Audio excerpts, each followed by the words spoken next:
Hello, this is Storybooks channel.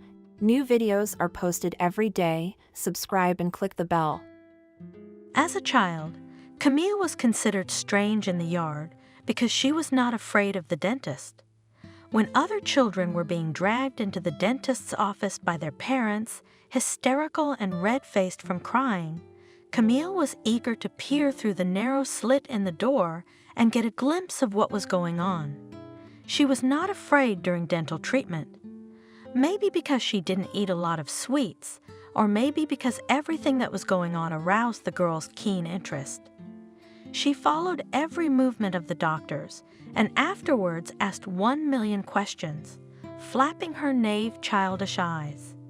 The sound of the machine, the miracles of solidifying fillings, white coats. It was all a special world for 8-year-old Camille. It was no surprise to anyone that upon graduation from high school, the girl firmly decided to become a dentist. All high school, she prepared diligently, learned chemical formulas, and diligently solved biology tests. Sometimes Camille put on a white coat at home, a cap, and imagined how to conduct the reception of patients. She had once borrowed it from a neighbor who worked as a pediatrician at the local clinic. "And why do you want to pick the teeth of other people's uncles and aunts, Camille?" Her mother sighed, stirring the soup in the pot. "Well, you want to teach capricious children." "Flipping through a book," answered the daughter. "It seems that you went to your grandmother." The woman grinned. "Only she was a veterinarian, and you decided to get to people." Camille grinned understandingly. Kathy's grandmother had worked as a zoo technician in the village for a long time, until she retired. And even afterward, at the director's request, she often came to check on the condition of the animals and deliver cows in difficult labor. At the same time, Grandma was not shy to cover young graduates of the Veterinary Institute who had just arrived at the farm and did not even know that it was dangerous to approach the cows and horses from behind. When the farm was disbanded, strong on her word, the elderly woman continued to be called by the locals. So, as long as there were at least a couple of cows in the village, there was plenty of work. Kathy lived where she had worked half her life, in a backwoods village. Camille's mom, Miranda, took a different path. She didn't want to live in the village and went to the city, hoping to fit into the new environment and achieve a title higher than honorary milkmaid. However, the city did not treat Miranda as favorably as she would have liked. The woman did not advance beyond elementary school teacher, but she received a small one-room apartment for her length of service, the kind of apartment where the kitchen is already cramped for 2 people. Camille was born and raised there. No matter how cozy it was under the wing of her mother, but since 15 years the girl thought about living separately. But where to? The modest salary of a teacher did not allow such a luxury. Her father stayed with them for a short time. Like many truckers, he lived for 2 families, of which neither of them knew. In the end, the man simply did not return from another trip.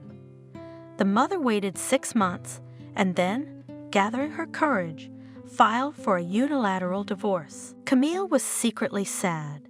She loved her father, and she missed his care, advice, and experience. However, her mother did not start any new relationships after such an outburst. She lived with her work and her daughter. The final exams came, followed by vacations.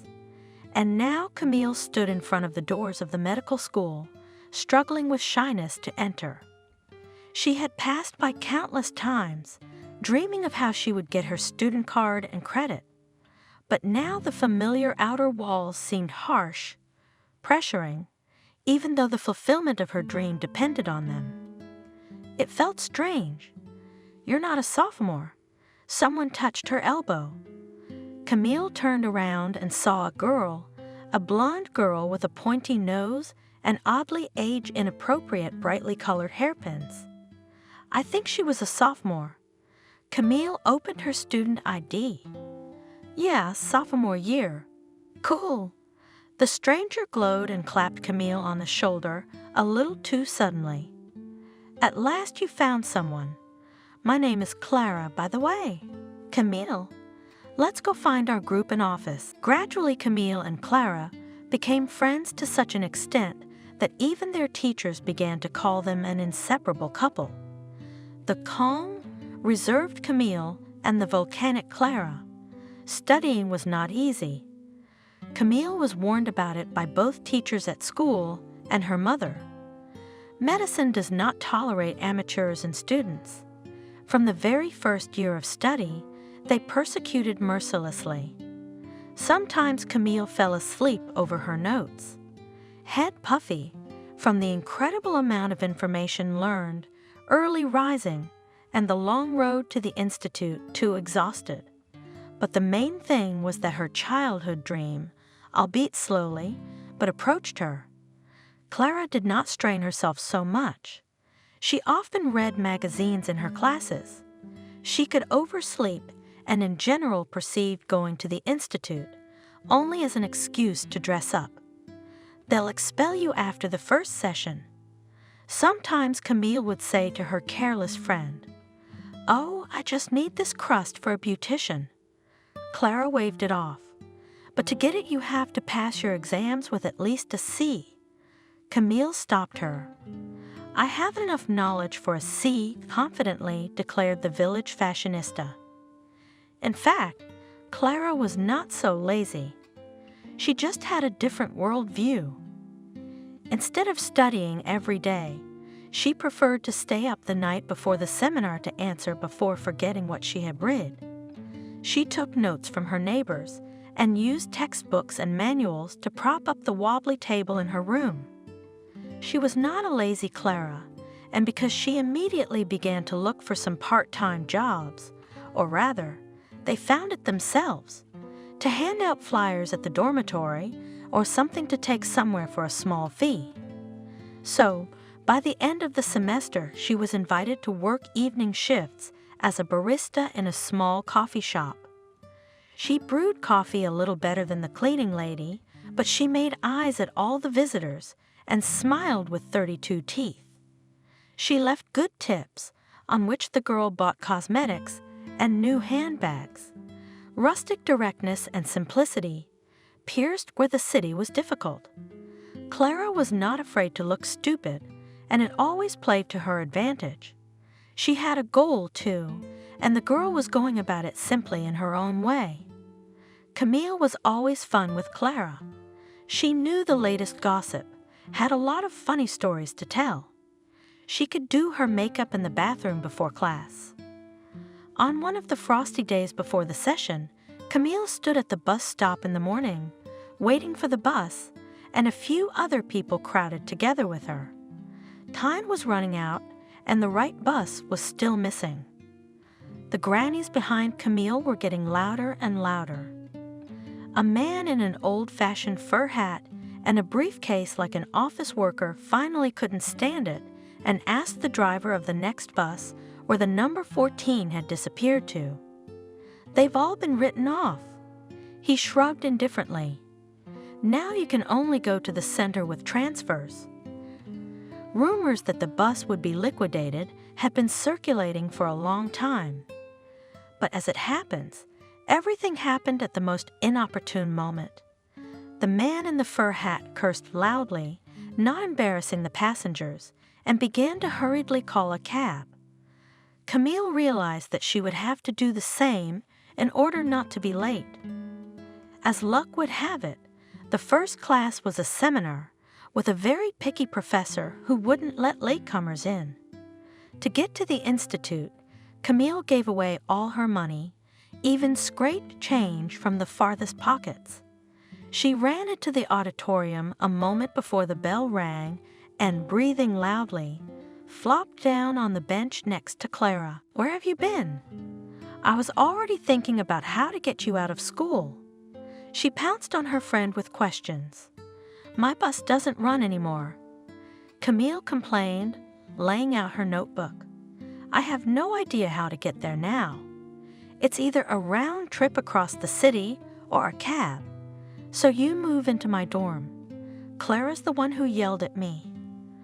5 minutes and you're in school. Just remember to brush your teeth. Camille wanted to object, but suddenly realized that the idea is not so bad. And if it was a choice between her getting up an hour earlier and an expensive cab, Clara and the hostel won either way. After all, she'd wanted to live on her own for a long time. Room fees were ridiculous for students. She spent more on commuting from home, and she could go to her mom's on weekends. My roommate had just moved out, so that, as they say, all the cards were stacked against each other. Clara theatrically raised her hands to the ceiling. You'll write an application to the commandant, and they'll move you in quickly. Camille nodded. The time we spent on the road could be used for more useful purposes, studying, walking. We could get a good night's sleep. The commandant was a little nagged when she gave her papers. What are you doing? She's a local. I have to settle in non-residence. The girl kept silent, knowing that she was obliged to settle in. The commandant once again looked at her with the look of a dog, wanting to bark at a passerby in case of something, but there was no such thing. In the end, she accepted the application and told her the date of settlement. We almost walked out of the dormitory.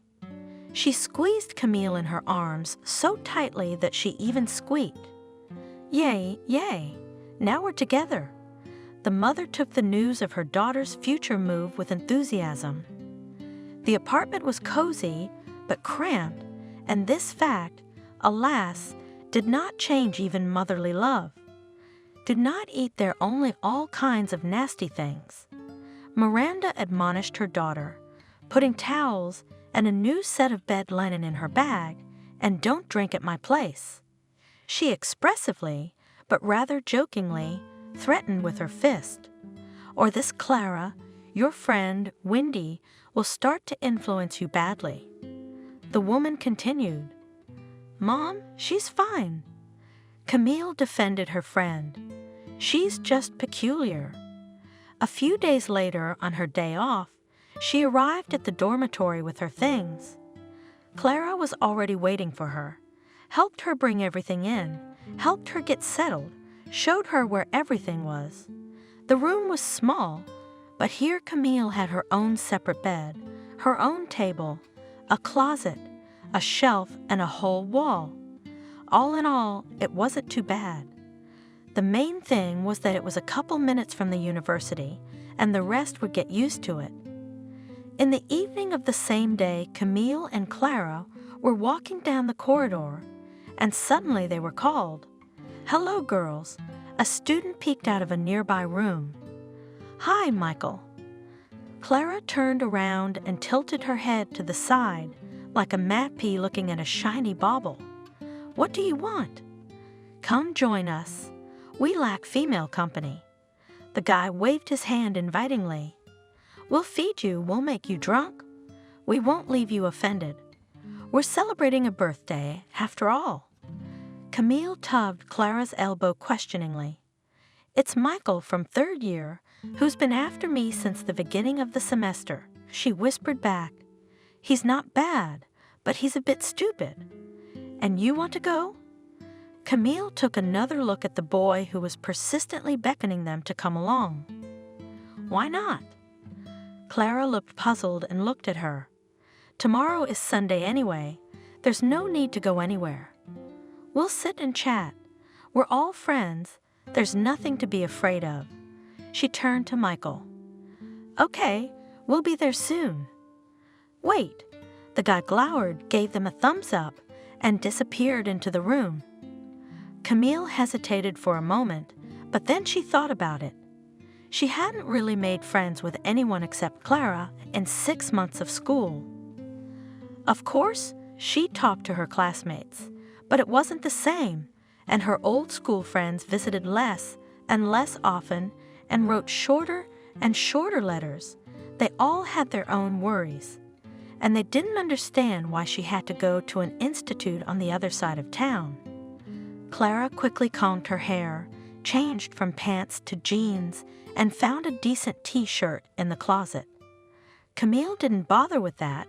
She just pinned her hair up. There were 3 guys and a girl in the room, apparently the couple of the birthday boy, tall, thin, but very hospitable. The old acquaintance greeted the girls and introduced the company.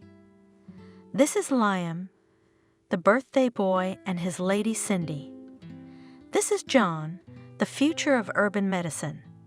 And this, Michael jabbed his finger at the guy sitting on a chair by the window, Robert from the journalism department.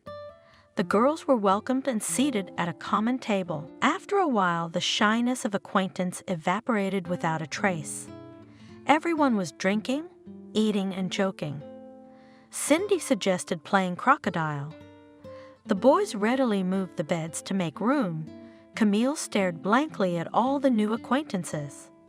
Michael was chatting with Clara, and it was obvious that he liked her. He was trying to lift her up, picking invisible crumbs off her shoulder, scratching the back of her head. Liam and Cindy had been together for a long time. It was evident in their communication and warmth toward each other. Camille even had a note of distant jealousy running through her mind. She'd dated a guy in high school, but he'd never treated her with the care and warmth these two had for each other.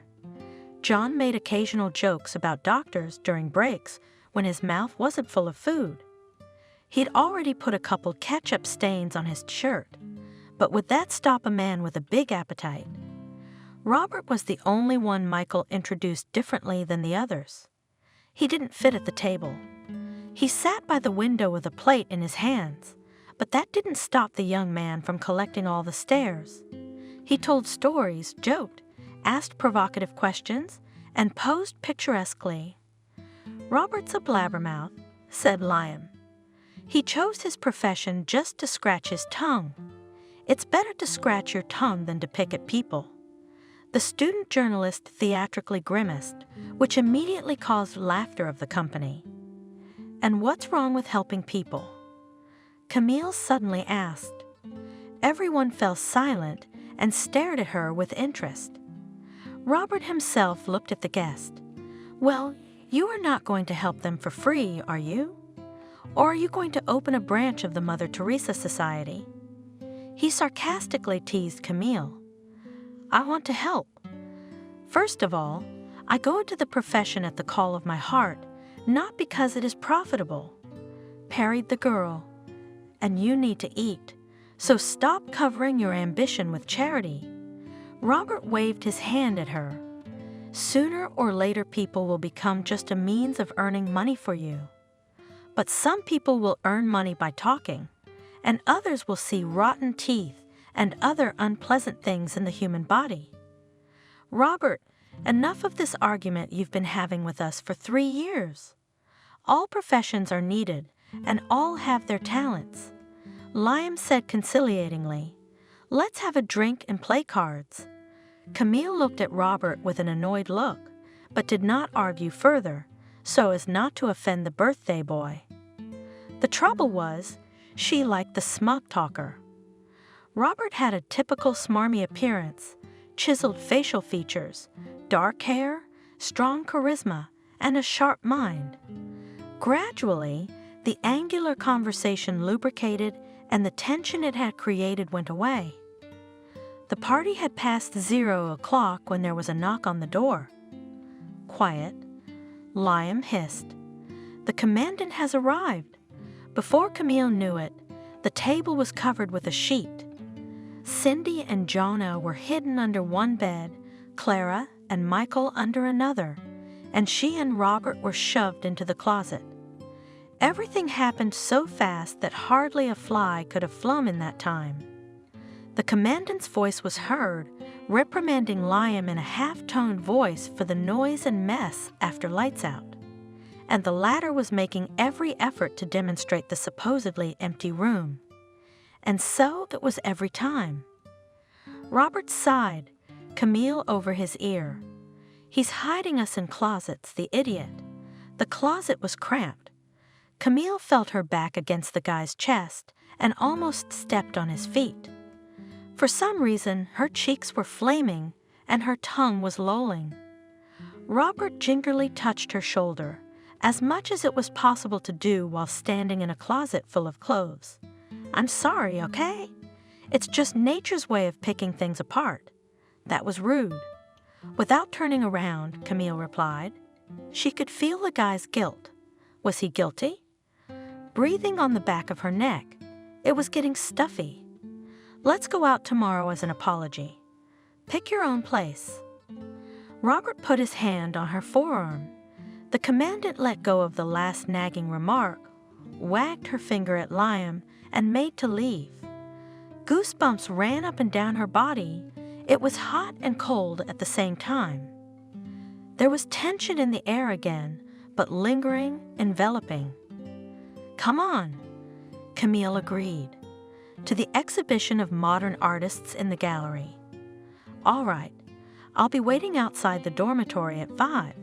The closet doors swung open. Why haven't you two had a fight?" Liam laughed. "Almost." Robert was the first to jump out and winked at Camille. "You all right?" "Why did they put you and that ashhole in there?" Clara clucked, giving the guy a stare. "I think we're going on a date with that ashhole." Camille whispered quietly, trying to hide her red cheeks and the stupid love sparkle in her eyes. "Camille, you have golden hands." The grateful patient smiled goodbye and left the office.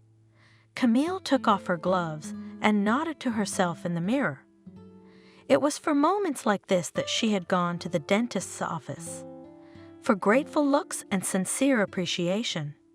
And she didn't regret the years she'd spent studying. First 5 years in medical school, then residency for another 3 years. Paperwork for the registrar's office, a robe to take home to wash, so what else? Call Clara. They were supposed to meet today for a professional holiday. Camille threw on her coat, said goodbye to the girls at the reception desk, and hurried to the store for a cake. Clara still had a sweet tooth from the university. No one was home yet. Robert warned that he would be at the agency until the evening. While he was still studying, he started working part-time there. 7 years later, he took the editor's chair himself. But Robert had connections with every authority in the city, from vegetable stalls to the prosecutor's office. They got married while still at the institute, a year after they started their relationship and that meeting in the dormitory. Clara had convinced her that Robert was good, of course, but that he liked to show off. Her mother didn't take the profession of journalism seriously. "What kind of work is it? Collecting gossip? Like plowing or sewing grain in a factory. That's a job. That's a job." When Camille came to visit on weekends and raved about her boyfriend, Robert was not what he seemed at first glance and not what everyone else saw him as. He knew how to be caring and delicate, and even restrained his desire to pick everything to the bone.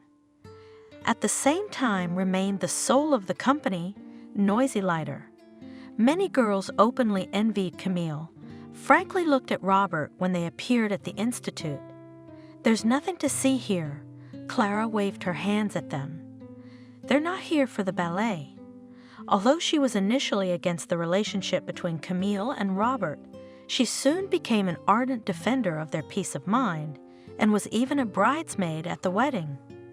Not without pride, informing the guests that without her the young people would not have met. It might have seemed that Clara had nothing better to do.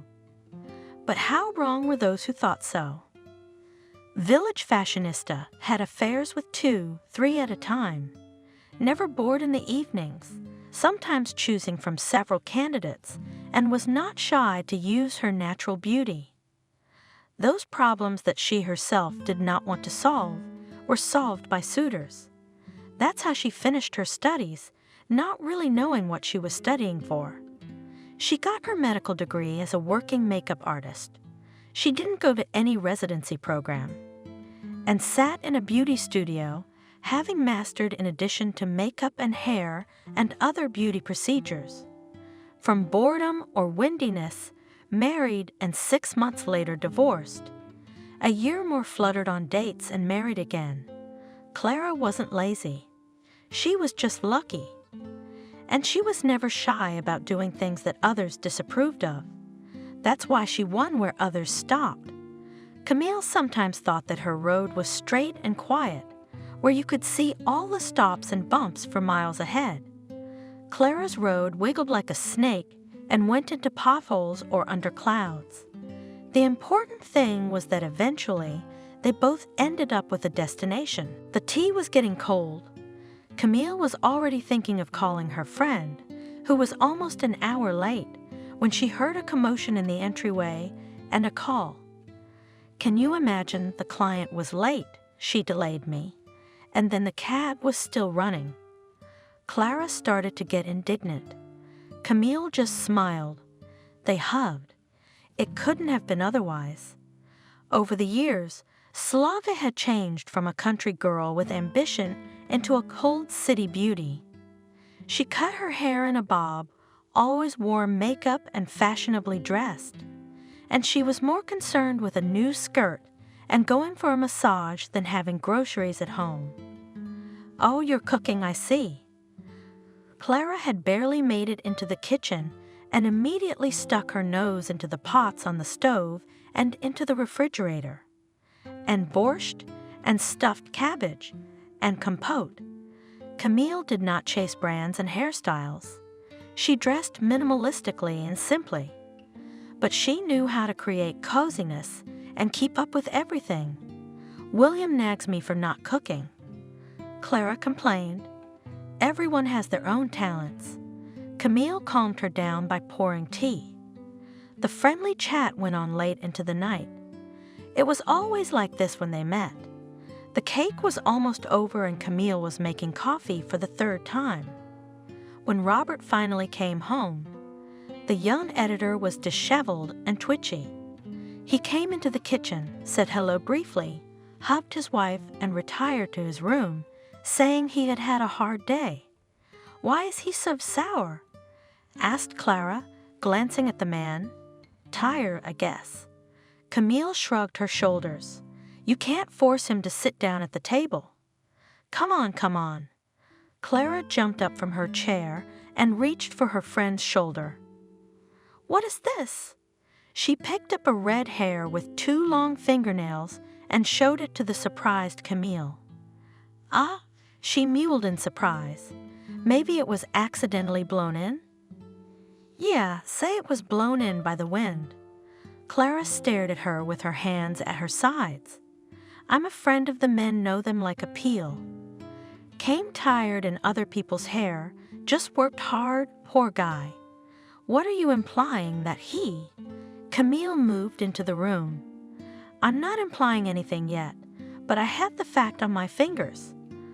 Clara shrugged her shoulders. "We need to watch him. Think of something strange going on." Camille thought for a moment. Her friend's suspicion had shifted the bricks of her inner fortress just a little, but it was enough to make the structure shake just a little. Robert replaced Camille, and the father she had been deprived of became both friend and husband at once. The first years they lived, soul to soul, understood each other without words, and as if the whole universe was formed in the merger of 2 dissimilar characters. Then they experienced several crises. Quarrels were like everyone else's, but they quickly became the past. The last year they lived a very measured relationship, but loaded professionally. Both worked hard to achieve their goals. Maybe they've been socializing less. "Is everything okay in bed?" She was interrogated by Clara. "Well, maybe because of the work we've been doing, we've been socializing a little less." "Yes," Camille agreed. "Why do you even bother? One hair and you're already panicking." "Hair is where it all starts." Clara put her finger up authoritatively. "I advise you to go through his pockets, sniff his shirts, and his laptop too." "I'm not sniffing shirts." What kind of nonsense is that? Camille was indignant, although subconsciously doubts had already taken hold of her. Also, go to his workplace. Maybe they've got a red-haired trainee there, Clara said in a conspiratorial whisper. They chatted for a while, and Clara went home. Oh, I almost forgot. My salon will celebrate the anniversary of the opening. Come with Robert. You're my regular. At the cafe next week, Friday. Well, come, of course. Camille nodded. Smell the shirts, though. Clara winked, sent a kiss, and disappeared into the elevator. Unwillingly, Camille began to look at her husband. Before Clara's words, she had never thought of accusing him of infidelity. Of course, that fact was vaguely believable, but still. One evening, Camille went through her husband's things. God, what am I doing? She asked herself when she actually sniffed the collar of Robert's favorite shirt. It didn't smell suspicious, and there was no hair either. Camille calmed down and put Clara's words out of her mind. Clara is Clara, and her Robert is not like that. She had long ago accepted his job and the need to socialize with a bunch of people in a day.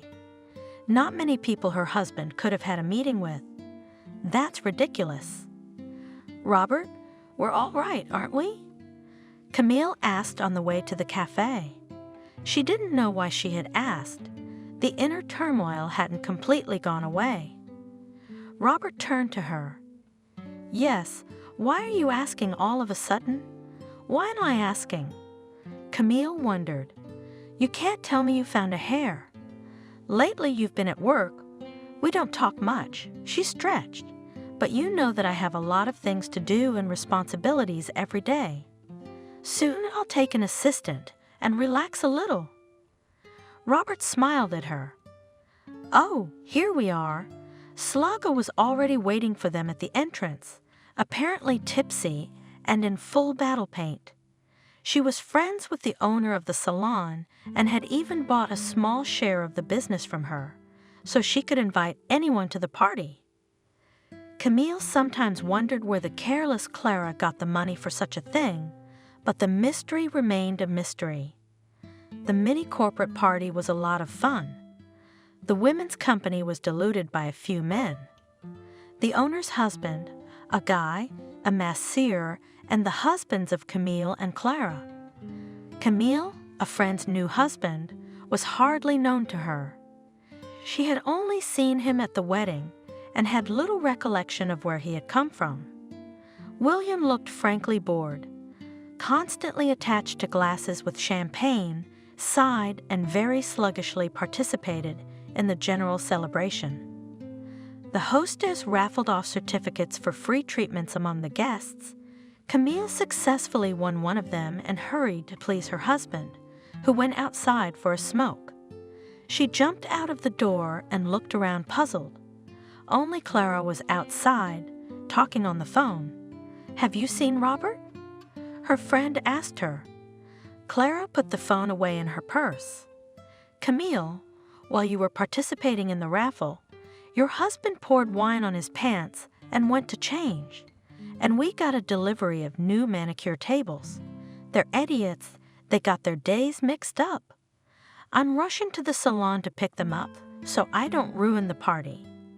I'll be right back. Have fun. She jumped into a cab and drove away.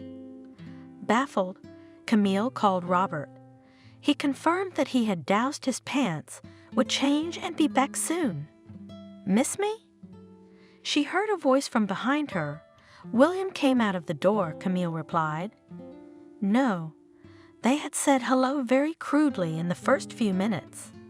The girl wondered why her husband had not warned her and had left so hastily. Let's have a talk or something. William kept up. I don't know anyone here but you, and there's nothing to talk about with these women. They're all talking about manicures and new hair colors.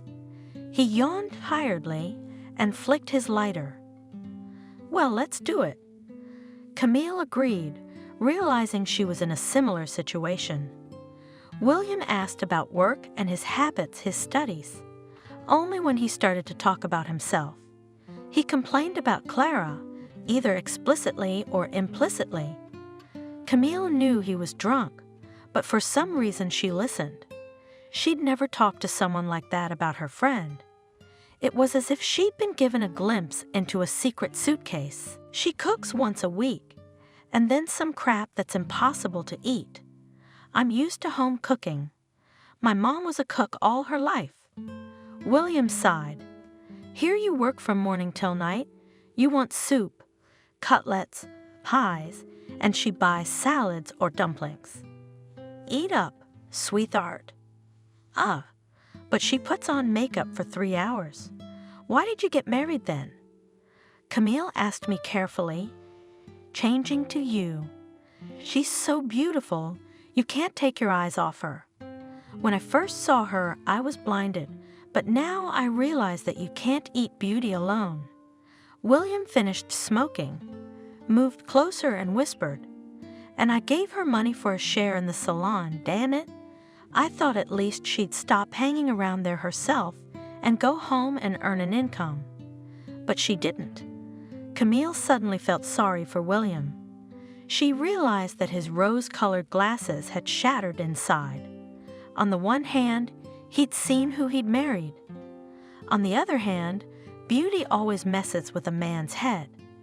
I would like a wife like you, Camille, calm, responsible, domestic, who is ready to bring up children, not to paint chickens in front of the mirror. Suddenly William said, looking into her eyes. Camille staggered back and pulled her fingers out of William's palm, which he had already managed to grasp. I don't think that's a good idea. The girl cut him off. It's high time we went back inside. She turned and walked quickly into the cafe. Her heart was pounding frantically. There was bewilderment and shame in her head, ticking behind her ears. Camille sat down in her seat at the table and poured half a glass of wine. Should she tell Clara what had happened? William's complaints and his fatuous innuendos. She'd start questioning him. They'd have a fight. They'll have to discuss it all again. No, let them deal with their own problems and with each other. Camille drank her drink in one gulp and reached for a sandwich. For some reason, she felt sick to her stomach. She wanted to hug Robert, but he had disappeared. She called. Her husband answered that he was almost there, but he was stuck in traffic. Finally, he entered the cafe wearing jeans and a t-shirt. About 10 minutes later, Clara burst in, out of breath, desperately arguing on the phone with someone. What idiots! This is not a company, it's a silent horror. Clara rumbled, sitting down on a chair next to them. Not only did they show up on the wrong day, but they almost hurt me. She pointed to a barely visible bruise on her elbow and an abrasion on her forearm. I'm sorry it took so long, Camille. Robert hugged her from behind. It's crazy driving in this traffic. Why didn't you warn me? Asked Camille. I was standing in the middle of the hall, pardon me, with wet pants. I don't have time to talk. I hurried to the car and rushed to change my pants. Robert guiltily spread his hands apart. Next to him, Clara continued to make noise and resent him. Camille calmed down a little when she felt her husband's hand. At the other end of the table sat silent William and glared at her through the wall of a clear glass. A few days passed. Camille was finishing up her work at the clinic and her mood was good. The last 8-year-old patient had simply delighted her with his courage and resilience. He even hugged the doctor's aunt goodbye and under his mom's proud gaze, embarrassedly said, "Thank you." Of course, Camille could not just let the little hero out of the office and handed him a new toothbrush, which was left by the brand representative for promotional purposes. The young doctor had already said goodbye to all her colleagues and was standing at the door when the phone in her pocket rang. "Camille, help me out." Clara's voice sounded in the receiver. "Come model? My student and I need to practice, and the model is sick." "Now?" Camille was surprised. "Yes, it's urgent," Clara begged. "Okay, I'll be right there." She hung up. Camille often helped her friend out. It was not difficult and pleasant, because afterwards she always came home with beautiful makeup and styling, and Clara's training was not disrupted. It took Camille about half an hour to get to the salon, and they were waiting for her. Seated in a chair and under the popular tracks of the radio air, Clara and her student began to work. The girlfriend was scattered in another gratitude and scolded the irresponsible student, a model who did not come. When the work was done and the student went home, Slaga offered Camille to stay and have a cup of coffee, and it turned out very well. Looking at the makeup, Clara said approvingly, "She's a smart girl, maybe something good will come out of her." Camille theatrically flapped her eyelashes, turned one side and then the other. At the same time, she caught a glimpse of the old manicure tables. Camille would not have confused them. She had been to Clara's office so many times that she had already memorized how the tables stood and on which one how the light from the window fell. "Didn't you say your desks were going to be replaced?" She looked questioningly at her makeup artist friend. "Where are they?" "And they turned out to be defective. We sent them back." Waved her hand. "What, all at once?" Camille was puzzled. "Yes, they all have scratched countertops. I told you the movers were idiots, banging them against each other like crazy." Clara brushed the shadow off her friend's cheek with a brush. "They ruined our holiday and our nerves. Did they hit you with the tables too?" Camille nodded at the greenish bruise on the makeup artist's elbow. "Aha!" Clara didn't even look at her arm.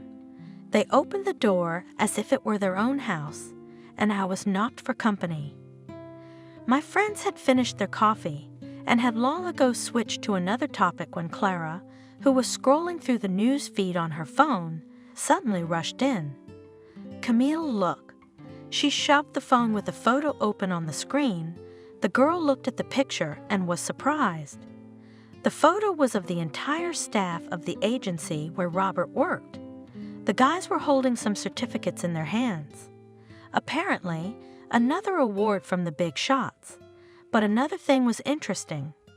Next to Robert stood a young red-headed girl. "Aha!" shouted Clara triumphantly. "I told you so. I told you so. I told you so." Camille said, looking at the photograph. She felt sick to her stomach. The nasty feeling from the conversation with William and the running around at home, from the discovery of the red hair, came back again. "It's all right, Camille. We'll expose him." Clara clenched her manicured fingers into a fist. "If anything, you'll be the first to file for divorce." "What divorce, Clara?" Camille jumped up, her cheeks flaming. "It's not clear yet. It's clear as day, dear friend." She folded her arms authoritatively across her chest. "Your Robert's gone rogue. We gotta go in there and rip that redhead's hair out." "Okay." Camille put her hands on her temples. "I don't believe this nonsense." "Okay," agreed Clara. "Watch him very carefully this week. Men are always wrong about little things." "I will." Camille nodded. She wanted to hint at William's behavior, but didn't. Offense could make a mess of things. Besides, Clara was just drawing her own conclusions, a little obsessive, but for now there was no one to take offense at, and nothing to take offense for. Robert was behaving normally. Camille, attuned to Clara's confidence, began to covertly follow her husband, something she usually never did. Until that day, Camille had thought that there was no point in restricting her partner's freedom, forbidding something, scandals, or jealousy scenes. She had realized this when she was still a student, although she loved Robert very much. She admired him as a man, as a human being. The more controlling, the more likely the opposite effect. And to arrange emotional swings with a choleric sanguine like her husband is a noisy and dangerous task. Scenes and emotions to him enough at work, at home wanted peace. He said so himself. During the day, the young editor, like a chameleon, adjusted to anyone who got to his office, and in the evening at home, wanted to be himself. Feeling like a failing schoolgirl, Camille rummaged through her husband's backpack, his notebook while he was in the shower. On the pages of the notebook, she found a list of phone numbers and women's names. In his jacket pocket, a strange pink-colored pen. Her heart pounded loudly, thudding in her ears as if it had been covered with a bucket. "Camille, what are you doing?" Robert stood in the doorway, looking at his wife in amazement. The girl froze with the evidence in her hands. "Are you accusing me of something?" The man folded his arms across his chest. "What is it?"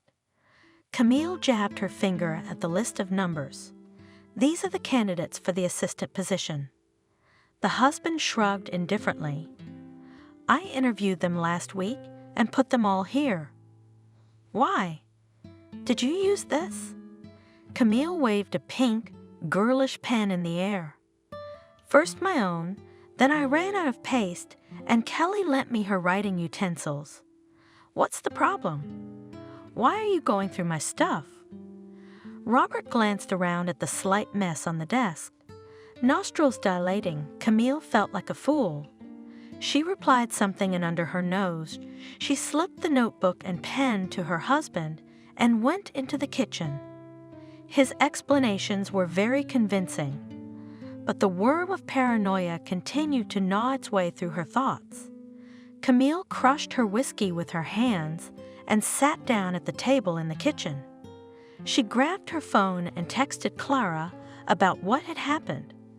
The makeup artist didn't believe her friend's husband's excuses and offered to follow up with him to be sure. Camille looked at her schedule, figured something out, and texted back, "Go ahead." Camille went to bed late. Robert was already on his 10th dream when she finally settled down. Before that, she stared at her sleeping husband's face for a long time, trying to find answers to the questions that tormented her.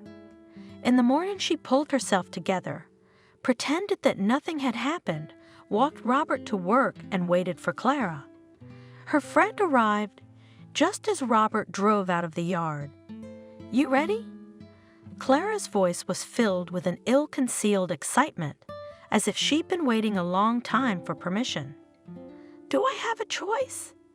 Camille looked at her, buckling her seatbelt in the car. "Well, you might not like what you see, if you see anything," corrected Clara, shrugging her shoulders. "But it would be better not to see anything, of course. He's gotten kind of aloof." Camille murmured as they caught up with Robert on the road and pulled a few cars farther away. He seemed fine, but something was wrong. That's how it starts. Clara nodded, gazing down the road. First they get cold, and then they start lying. Our feminine instincts can't be fooled. Did your previous husband cheat on you? Camille suddenly blurted out for some reason. Clara jerked faintly at the wheel, so surprised by the question. Sebastian? Maybe he cheated, very probably. She threw it back vaguely, but I didn't care anymore. I went on a date.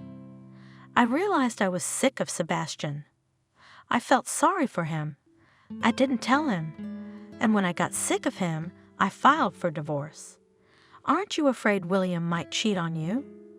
Camille could barely contain her impulse to spill the truth. William? Please. Clara waved her hand and instantly relaxed. He's head over heels in love with me, like a doggy waiting for me at all times. Is so in love, she muttered under her breath, so that Clara wouldn't hear. They pulled into the parking lot near Robert's work. His car was already there. It was going to be a long ambush. Slava promptly ran to the nearest stall for coffee and buns. It took until lunchtime to doze off in the car. Slava nudged Camille in the shoulder as Robert came out of the agency together with the red-haired girl from the photo. They got into the car and got ready to drive out. "Let's go, lovebirds. We'll get them now," Clara muttered excitedly, twisting the steering wheel. Camille watched her husband's car with bated breath. She recognized the girl from the photo. Robert had said it was his assistant, but was it just that? The answer to that question loomed somewhere on the horizon. The editor and her companion made a trip to the city utility office and the stationery store. On the whole, there were no provocative moments except for the opening of the door. The girl carried a folder with documents, sometimes asking Robert something or answering the phone. He himself almost never took his eyes off the phone, even while driving. "Yeah, does he hold the door for you?" Clara was smarting when she noticed a gesture of kindness from her friend's husband. "Almost always," Camille answered, following Robert with her eyes. "Listen, call him right now," suggested Clara. "Ask him what he's doing and see what he says." Camille dialed the number and waited. Robert's phone was busy, but he switched calls almost immediately and picked up. "Hi, did you pick up lunch?" She answered his reply. "No, I'll grab a bite in the cafeteria. Don't worry." In a completely calm voice, the husband replied. "All right," Camille sighed. "How was your day?" "I've been traveling for work." That was the answer. "Why are you calling?" "No reason." Camille sensed that her husband suspected something. "See you tonight, bye." Clara listened to the conversation with her arms folded across her chest. He didn't say he was traveling with a woman. She played with her eyebrows expressively. Hiding for sure. Her wooden confidence pierced the last shield of doubt in Camille's chest. Why the hell did he even need an assistant? Clara clasped her hands together. Somehow he'd been working on his own for 2 years and nothing. And now what? Suddenly the manager's ambition has taken over. "I don't know." Camille was staring out the window. "Tired, I guess." "Yeah, from work or your wife?" Clara snorted. "Let's go home. Do you drink white or red?" In the evening, Robert found 2 drunken girlfriends at home. Camille couldn't get Clara out for about an hour. She'd ask for a drink. She'd cuddle. She'd lose something in her bag. Finally, William arrived and took his exuberant wife himself. He cast a glance of interest and questioning glance at Camille, and they left. Now her husband seemed to Camille the best and most innocent. She fell dreamily asleep, hugging her pillow and whispering something to it with only her lips. Robert sat in the chair and waited for his spouse to fall asleep. He did not scold her, did not lecture her. He only set the alarm clock, put a couple of fizzy pills on the table, and put a glass of water on the table. Then he went out, hesitating on the threshold of the room as if in doubt. But the second confusion lasted only a moment. The man glanced at Camille, nodded to himself, and closed the bedroom door. Camille became nervous and jumpy. She began to be late for work, snapped at a patient who had traveled to her from across town for the first time. "Camille, why don't you take a vacation?" The receptionist at the desk asked sympathetically. "Maybe I will," replied the doctor, wrinkling her forehead tensely. She began to notice a cooling in her and Robert's relationship. Then he hugged her dryly, then forgot some usual little things, then dropped calls and called back himself. Camille remembered the way the other female students looked at him during their studies. Robert had always stood out. He was passionate, charismatic, had a great sense of humor and a sharp mind. Next to him, she, no, but felt sometimes that she did not reach. Over the years, Robert has not lost any of its appeal, even became even brighter. You have a salary today. Go to the mall. Buy yourself something. A dress, shoes. The mood will improve. Camille, my colleague, advised me sympathetically. It was a good idea. She had almost forgotten that it was the height of summer and that she didn't have to be self-conscious about jeans and simple t-shirts. Camille called Clara and suggested that they go shopping together after work, but her friend said she was busy and refused. At the mall, the windows were full of sales posters. Mannequins towered between the rows of clothes. Camille remembered what pants and styles of dresses she had been advised by Clara the day before and began to walk along the racks. After choosing a few options, she went to the fitting room. What a pleasant surprise! She heard behind her back when she came out to evaluate the outfit in the big mirror in front of the booths. Camille turned around and saw William. The man had come to the mall, apparently for the same reason she had, to update his closet. What a surprise! Camille muttered. Hello, William. The dress fits perfectly. The boy gave her a thumbs up. Don't hesitate to take it. This time he was fresh and had a positive attitude. The old memories that had come alive with his appearance slid unpleasantly down her back. Camille, I wanted to apologize. William began, shyly putting his hands behind his head. I got drunk in that cafe out of nerves and fatigue. I was talking nonsense. I'm sorry. I acted like a total asshole. Camille was surprised, pleasantly surprised. Good, it happens. What are you doing here? She glanced around the store, as if confirming the question. I closed a nerve-wracking deal at work, took a breather, and out of the bonus, decided to buy myself a long-time dream. William nodded at the package from the appliance store, and the new jeans were a bonus. Camille looked at the jeans appraisingly. You take them too. Don't think twice. She smiled slightly. Even this sudden company in William's face was good for her for some reason. Maybe it distracted her from her obsessive thoughts. Maybe she needed a counselor, or maybe it was something else. Clara was busy working, and she wouldn't come with me.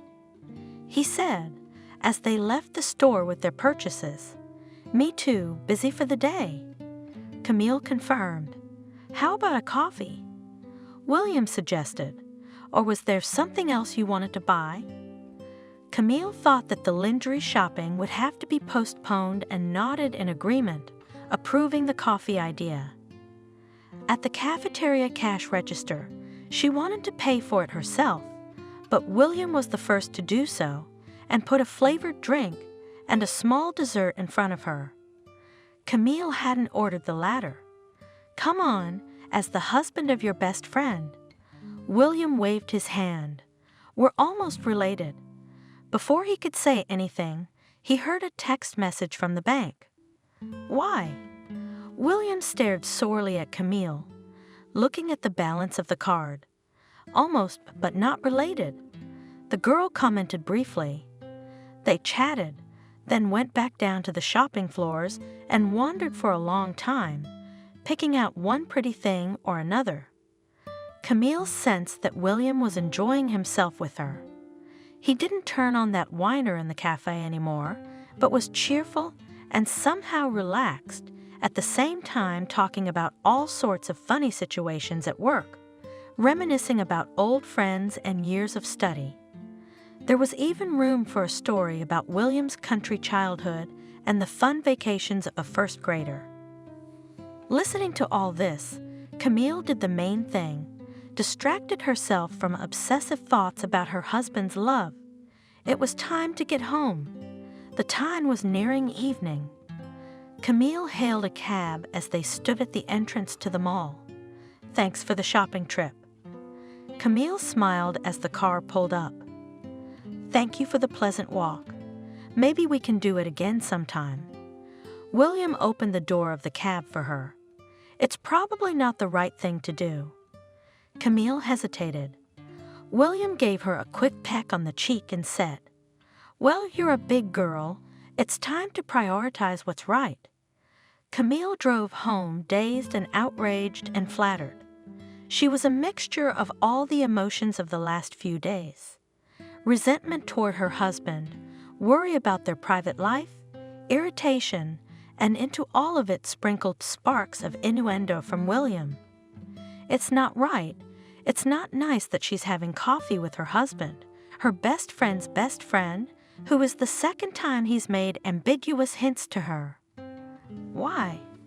Well, of course she knows why. She knows she loves Robert. She knows she values Clara as a friend and loved one. And she knows she's not ready to go along with what William is veiledly offering her. Everything is obvious and simple.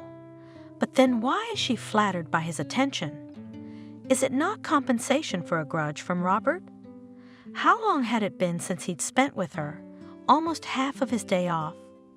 The more Camille thought about it, the more the questions became, leading her into the wilderness or to an unpleasant crossroads. Tomorrow I'd talk to Robert straight, Camille decided, and tell Clara the truth about her husband. That would be the right prioritization. The next day, Camille had few patients, so she got off early after work.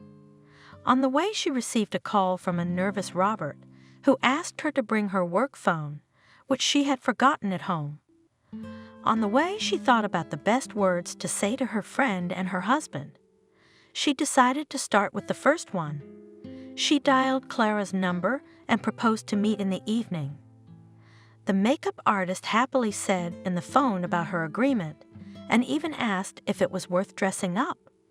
"No, we'll just sit around," followed by a reply. Entering the apartment, Camille heard the trills of Robert's work phone. She picked it up from the mirror in the hallway and glanced at the screen. There were about 10 missed calls, and she was about to get into a cab when a message sent at about 1 o'clock in the morning caught her eye. "Missed you, my affectionate boss. Looking forward to tomorrow." Camille felt like she'd been splashed with cold water. Here it is. Her suspicions, here in her hands on her husband's phone screen. Tears came to her eyes. Her nose pinched and her throat was filled with rage and jealousy. Camille caught her own gaze in the rearview mirror and was stunned. She was looking at an angry and deceived woman, hungry for revenge and justice. All plans to talk to her husband were forgotten in a moment. "Warden, then," Camille hissed, clutching the phone so that it almost cracked. The cab driver involuntarily glanced at the passenger. He sensed with his spinal cord that something wrong was going on behind him. The only thing the girl managed to do before jealousy finally drowned her in its cauldron was to write down the number from which the text message had been sent. Camille burst into the agency office with flaming cheeks. The staff said hello to her, but the girl didn't hear. She yanked Robert's office door open to the astonished stares, but it wouldn't budge. "Robert's at lunch." A fellow journalism intern shyly spoke up, emerging from the right. He was the first to catch Camille's furious gaze. "We'll wait for him here." Camille glanced angrily at the empty chair of the assistant next to the office and sat down in her chair, tapping her fingers on the tabletop expectantly. The whole office stared at her, with a mixture of fear and bewilderment. Someone had apparently called Robert on the sly, and he came rushing in a couple minutes later. "Did you have a good meal, sweetheart?" Camille got up from her chair and angrily shoved his nose, the phone screen texting. At the same time, she glared angrily at Kelly, who was standing in the doorway behind the chief with a stack of papers. "Camille?" The girl felt that her claims were being ignored, that everyone was laughing at her in a voice that was not embarrassed. "Why? Why did it say the word supervisor?" She threw it at Robert's back, grabbing the doorknob. "I have no idea." As if there weren't enough bosses in town. Without turning around, Robert replied, Camille stepped out of her husband's office, and a dozen prying eyes stared at her. She walked briskly down the hallway without looking at anyone, and on her way out of the building she saw Kelly standing by the parking lot. She was being hugged and apparently comforted by some guy. Camille froze for a moment, and then shame came over her in a wave that burned her from the inside out. Tears held back, hers for so long, tore down the barrier and dripped from her eyes. Nothing. Clara counted the drops of valerian. Men, they are so dodgy, cunning, but you don't need to cry over it. Appreciate your dignity. She handed Camille, who was shaking, a glass of water and a sedative. Clara came as soon as she heard her friend's unintelligible voice mixed with crying. "Clara, I've embarrassed him." The girl took the glass with a shaking hand. "And him and me. I'm anticipating a story on their website." The editor's crazy wife bursts into the office. God, what a shame. Camille was in tears again. She hadn't been able to calm down for about an hour. "Well," Clara sighed, "at least you'll be remembered. And why would you go there in the first place?" "I'm such an idiot." Camille bumped into her friend's shoulder. "We're all a bit stupid." Clara gently put her palm on her head. "Why did you call me this afternoon?" Camille realized that she couldn't handle another confrontation today. "I just wanted to chat," she answered. "Maybe do some shopping." "Well, we're not going anywhere now. No amount of foundation can hide your puffy eyes. That's what I'm telling you as an expert." Clara made a finger to the ceiling, which made her friend smile a little. "What are you going to do about Robert? I don't believe in random texting." "I don't know. Maybe I'm just really paranoid." Camille slumped against the back of the couch and stared at the ceiling. "If that's the case, you should apologize. I'd do some more digging." Clara wouldn't let it go. It was reckless of him to sleep with his almost secretary. It's like a joke situation. There's someone else, that's for sure. "I'll talk to him if I can." Camille exhaled. For some reason she dialed the number she had copied from her husband's cell phone. Once again, it responded with the monotonous muttering of an electronic robot. Robert came home late that evening, but Camille waited for him. Her husband looked at her glumly and without a word went to take a shower. "Robert, I'm sorry." Camille waited for him in the room. The man walked past her and shook his head. "I'll forgive you, but my reputation is ruined by your tantrum today. There will be whispers behind my back, and I gave Kelly the day off." "I was wrong." Camille stared sorrowfully at the floor. "I'm so embarrassed. I was so ashamed." Robert sat down on the other side of the sofa. "You've turned into some kind of paranoid neurotic, haven't you? Going through my things, sniffing my hair, then doing this because of some stupid mistake. Some strange woman. God damn it." "I just felt like our relationship was getting colder." Quietly, Camille muttered. "When it seems, my dear, it is customary to be baptized," said Robert. "Have you decided to play the jealous wife?" The idea failed, but Clara said, "The beginning was Camille. You and Clara should be in the Yellow War together with ideas like that." Her husband came at her again. "Who does she listen to?" "She can't see what's under her nose, but they give you advice." "She has a husband who walks left and right." Suddenly Robert stopped halfway through the sentence. It looked as if he had said something unnecessary, and now he was trying to figure out how to put it back. Camille's ears perked up. "Shorter." The man pressed the bridge of his nose with his fingers and covered his eyes. "Take a sedative, and don't talk nonsense to Clara. She's a bad influence on you." Robert stood up and left the room, signaling that the conversation was over. Camille was left sitting alone in the dark, confused and full of doubts. Robert knows something about William, but he doesn't say anything. Is it male solidarity or what? And why is he suddenly so against Clara? Tormented Camille did not pay attention to the real coldness of her husband and his frank unwillingness to solve the problem and forgive her. A week passed. Life went on as usual. The head doctor of the clinic informed Camille that she, along with 2 other young dentists, would go to a 3-day conference in another city. The girl was even a little happy about this turn of events. It could help her take her mind off her worries, although outwardly no one would have found in Camille's life reasons to do so. Her husband was friendly to her. Clara still called and chattered like a magpie about everything. The patients didn't diminish, but behind the outer mask of normality, there was the affable coldness of her husband, a girlfriend drowned in rhinestones, and a job that suddenly became exhausting and drained all her energy. Camille could never find the strength to talk to her friend about her husband. She had no proof on her hands except her own words. No enough suspicions, she would have to get her family in order first. Robert agreed that the trip would be good for his wife and even bought her a train ticket. You'll listen to smart uncles and aunts, you'll go for a walk and put all the nonsense out of your head.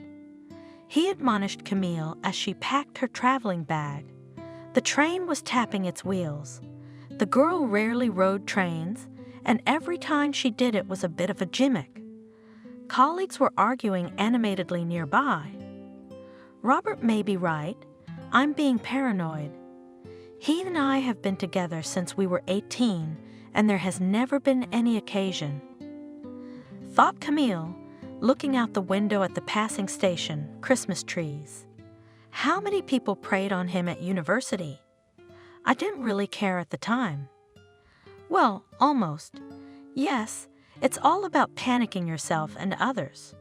Whether it was the monotonous chug-chug that chased away the bad thoughts or the atmosphere of the trip, Camille was in a pleasant mood. She put her head down on the iron and freshly laundered linen.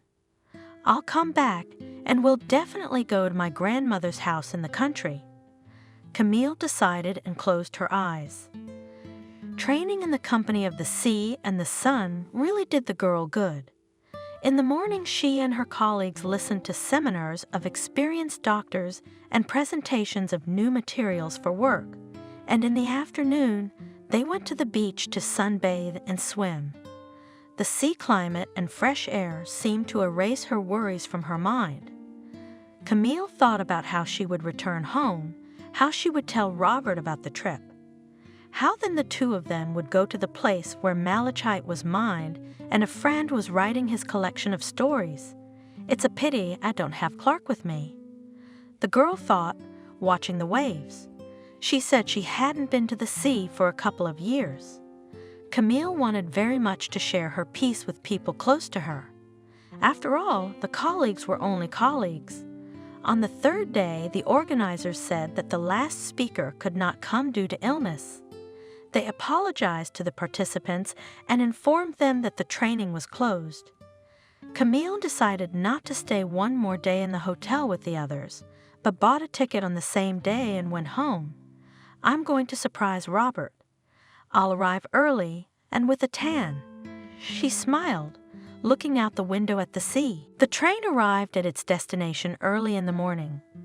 On the train, Camille had a nice chat with a neighbor and her grandson 9 years old.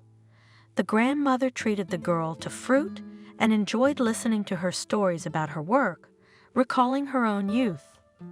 The morning city was just waking up, washed by the night rain. It wasn't as warm here as it was by the sea. It was even a little fresh. Outside the cab window, sleepy alleys and early joggers whizzed by. In the alleys, the first rays of sunlight dispersed the foggy remnants. They played in puddles and glimmered drops on bushes and tree branches. The cab driver helped her unload her bag, wished her a good day, and drove off to his new passengers. Camille thought about how she would go up to the apartment, Go in quietly and lie down in bed with a sleeping Robert.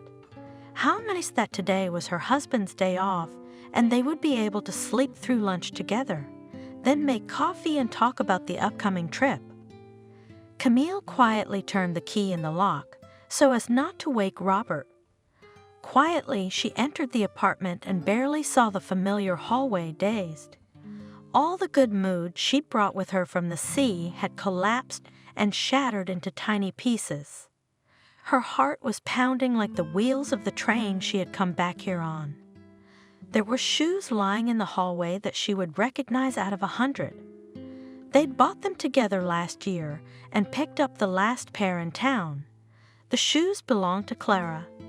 At the mirror, Camille saw her keys and an equally achingly familiar car keychain. For a moment, a childish, naive thought crept into her head. Maybe something had happened, and Clara had come to ask for help. But the thought was immediately suffocated by the falling curtain of obviousness. From the bedroom, Camille heard soft voices. It seemed to her that her heart was pounding so that the neighbors could hear her. The girl crept quietly to the door and froze, listening to what was going on behind it. I almost talked him into totally buying me the parlor from Vanessa. A familiar female voice sounded. Will you get a divorce as soon as the official deal is done? The husband's voice answered him.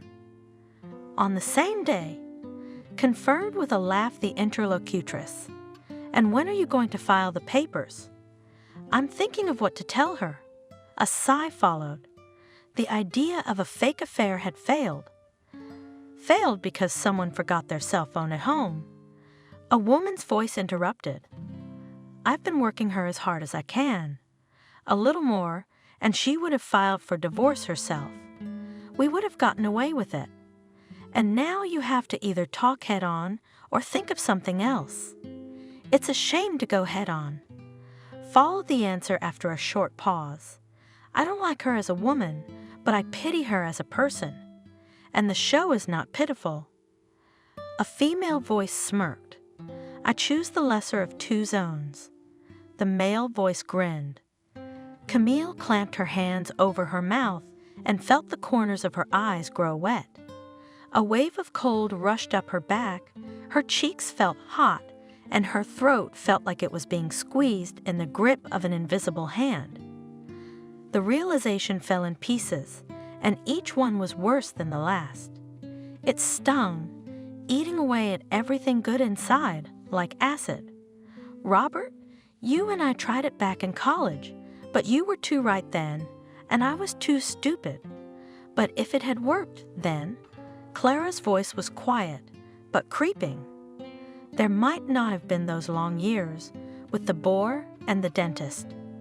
My husband might not be here, and things would be easier now, and we'd be living somewhere abroad by now. If everything works out, that's what will happen. Robert confirmed. We'll manage remotely, you the salon and me the agency. Camille felt the tears soaking her shirt and imprinting hot drops on her chest. We'll be gone, and maybe they'll get something with William. A chuckle came from behind the door. I could see him looking at her. Good for Camille. She likes dumplings and soup and watching soap operas at night. She's always been a little short of you. She loves her work and doesn't like herself very much, said Robert. We live like neighbors. I'm tired of the homegirl who always has everything according to plan. I feel like an old man. Next to her, I want something else. I know what you want, Robert, she whispered. Further in the room, there was a commotion. Camille sat against the wall outside the door, shaking with shame, pity, disgust, resentment, and betrayal of the two people she thought closest to her after her mother. The last bit of realization poured out. The cup had emptied. The cold hands of reality finally closed around her throat. She jumped up and flung herself out of the apartment in what she was wearing. The street morning, Camille ran and ran, away from the shame and embarrassment she had lived in for so many years. She was disgusted with her own existence. She wanted to forget herself, to erase her memory. She wanted to go back 10 years, to pull her hand out of Clara's fingers, to send the smug asshole in the dormitory. Each year that passed was like whipping her in the back with a rod, leaving deep wounds and setting up the pain to roll in harder and harder. Tears covered her eyes. Everything was cloudy, barely recognizable. She stopped, breathed, and ran again. Passers-by shouted at her, but Camille did not hear, did not see. She wanted to hide from this vile feeling from herself. Girl, look out! It was the last shred of reality that imprinted itself on her memory before pain and darkness overrode her. The peaceful sounds of Ply snapped Camille out of oblivion. She was still thinking irritably what that nasty beeping sound was, similar to the trills of an electronic alarm clock from the 90s. My eyes opened with difficulty. My body felt woozy. My right leg felt petrified and wouldn't move. My whole right side gave a painful tightening sensation when I tried to turn on the bed. My head was buzzing. "Good morning. You're finally awake, Camille." A woman in a white coat greeted her. Camille looked around and only then realized that she was lying in a hospital bed. What happened to me? She looked at the leg in a cast that was sticking out from under the blanket. "You were hit by a car. I'm surprised you got away with a broken leg, a mild concussion, and moderate contusions." The doctor replied, looking at the paperwork. "They pick up other people in pieces in cases like this. You were born with your shirt on. Your family will be happy to know that you're on the mend." Not all of them. Camille turned her back to the wall. "Is someone coming to see you?" "To call your relatives?" The doctor asked. "Tell my husband I've been hit by a car and I'm dead. I can't go back. I don't want to see him again, and I don't want to see her ever again." Pleadingly, Camille said without turning around. The doctor shook her head. "If they come, don't let them in," Camille added. The hospital was dreary, but the walls with the Red Cross seemed to shield her from the painful thoughts of what had happened. The physical pain didn't bother her as much as her soul was tearing up. The mother rushed to the hospital half an hour after the call. She first cringed, then cursed, then cried at her daughter's bedside. Camille told her everything she had heard that morning. When Miranda left her daughter's room, she gave the nurses each a box of chocolates, and on pain of complaining to the head doctor, ordered that no one with names beginning with the letters R and C be allowed to see her daughter. Camille blocked the numbers of the husband and the lying friend. She asked her mother and a coworker friend to pick up her belongings from her husband's apartment when he was away. Doctors said rehabilitation would take about 3 weeks. The fracture would finally heal in 3 months. One day there was a knock on the door of the room. Camille thought it was one of the staff, although they usually didn't bother to knock. "Come in," she shouted, not looking away from the magazine her mother had brought. "Hello, Camille." There was a familiar voice. William stood in the doorway with a bouquet of flowers and a robe thrown over his shoulders. Camille had mixed feelings when she saw her ex-girlfriend's husband. On the one hand, he reminded her of what had happened, but on the other hand, he had nothing to do with it. "You have no idea how hard I worked to get here," the man complained, sitting down on the edge of the bed. "They're practically checking IDs to get in to see you." "That's my request." Camille nodded. "Why are you hiding from someone?" William joked. "Maybe I am," the girl confirmed. William stared at her in surprise. His eyes were filled with question and incomprehension. Camille exhaled and decided to tell. She recalled everything: Clara's partying at the Institute, her consumerist attitude toward men, and her hypocrisy under the mask of a friend. William listened with his mouth open. I want you not to fall victim to their game like I did. Get a divorce soon and don't listen to any pleas. Don't you dare buy a salon. Clara is using you and has been using you." Camille finished. "Where did you—" The stunned William couldn't believe his ears. They talked about it for a long time. The girl asked the man not to tell anyone where she was or what was wrong with her, and not to do anything stupid that would ruin his life. At the end, when William was leaving, he asked, "Camille, tell me, do I have a chance?" "Not at the moment." She shook her head. "I want to be alone. Maybe in the future, maybe. I understand, correct me soon. I'll come by, if you don't mind." Nodded William. "Come over." She blinked, showing agreement. Time passes differently in the village than in the city. It is measured and quiet. Hustle and hurry are alien to those who are accustomed to get up to the trill of the rooster. A light frost touched the rowan berries, which shone against the snow with bright lights. The snow itself sparkled in the sunlight, still fresh, not crushed by anyone's feet and paws. "Granddaughter, there's a letter for you." Kathy grunted, entering the hay and waving the envelopes. "Thank you." Camille shouted from the kitchen. She was preparing a simple breakfast for herself and her grandmother. "It's been a long time since I've seen a letter." Sitting down on a stool, Kathy exclaimed, "You young people are all calling now. Is there a letter from some fiancé?"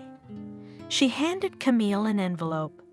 She took a quick glance at the sender's name and decided to read it later. After her recovery, Camille immediately went to her grandmother's house in the country. She could not stay in the city, where every street reminded her of the experience, betrayal, and shame. The girl quit her job, took care of other minor matters, made her mother her representative in the divorce proceedings so she wouldn't have to deal with Robert anymore. "Out of sight, out of mind," said her mother as she saw her off. "You can go as you like and come back as you like. Just call me often." It was quiet in the village, where the pain began to subside and gradually recede. Time was doing its work, healing the wounded soul.